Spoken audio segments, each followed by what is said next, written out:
Hey guys, Jonathan here, and inside this totally non-sketchy box is what should be one of the best looks we've had yet at the upcoming iPhone 7. And if you guys can get this video to 50,000 likes, which I know you can, when the iPhone 7 is out, I will give one away. So go ahead and smash that like button and definitely subscribe if you haven't yet so you don't miss out. Now once we're past the battered and beaten cardboard, inside that is some bubble wrap, which naturally we gotta pop a couple. Nice. Beyond that, there is yet again one more layer of bubble wrap, this time colored. And this layer is giving me a slightly harder time because we gotta cut through some tape. But once we get through that and say goodbye to the bubble wrap, here is a case, which is not what we're interested in. So I'm gonna go ahead and toss that aside, and this reveals what looks to be surprisingly a really good looking iPhone 7 clone. Taking a closer look, one of the things I was personally most curious about is whether or not the headphone jack was there, and clearly it is not.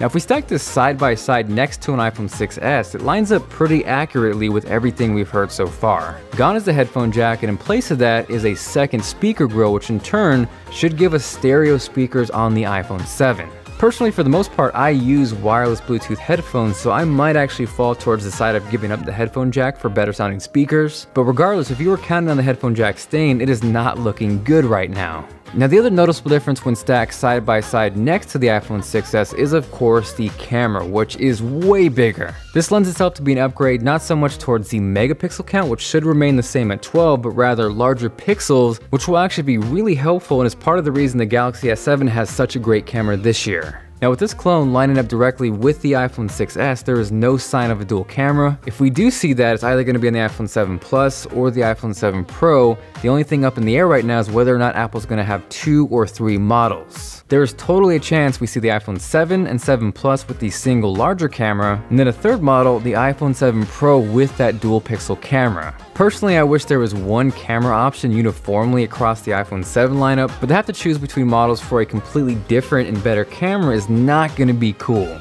Now one of the things I was initially negative on and have kind of come full circle is the removal of the antenna bands. Up until this point, we've really only seen renders or low quality pictures which were potentially photoshopped, but now that I have this close up and in my hands, I kind of really like how it looks. And looking at this side by side with the iPhone 6s, I think I definitely prefer the looks of the iPhone 7 clone. Now the downside and the reality check for everyone is that it looks really close to the iPhone 6s. There is not a lot different between the two. Obviously, those who continually upgrade to a new iPhone every year are going to buy this phone, but if you're coming from an iPhone 6 or especially an iPhone 6s, this is not going to be drastically different. The one positive note is there should be a bump as far as storage goes, so the iPhone 7 should be the death of 16GB base iPhones. More than likely, we'll see 32, 64, and 128GB models, and if we are to see the highly rumored 256GB model, I would suspect that's only going to be on the iPhone 7 Pro if that's released.